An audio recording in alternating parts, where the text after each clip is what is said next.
Göyçədə doğulub böyümüşdü o, dili də ruhu da Göyçə deyirdi. Bütün varlığıyla can demişti o. Göyçəni yer ilə Göyçə sevirdi. Göyçədən elleri üzülen andan Qarabağ olmuştu ikinci yurdu. Korkmadı kanından, əziz canından. Her zaman cephede en önde durdu. Bir değil, beş değil, çok defa. Şəhid Mehdi Əmxanoğlu Məhərrəmovun bugün doğum günüdür, ad günüdür.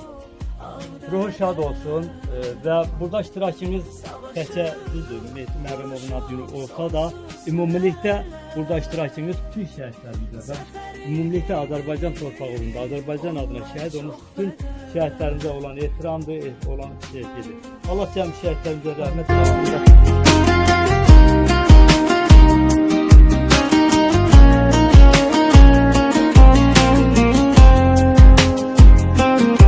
Çok ağır döyüşler gittiği zaman düşmenin ordusu grupmuş fendi.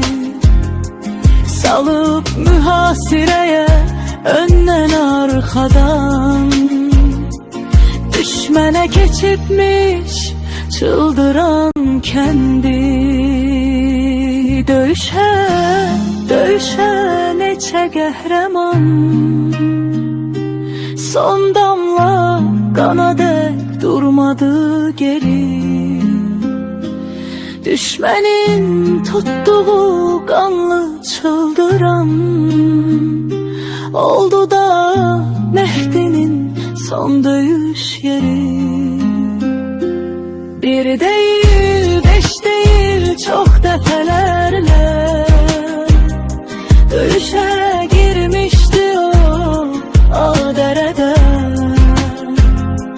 Savaşıp, vuruşup sonsuz hünerle zaferi geydedi, onlar çok bedel.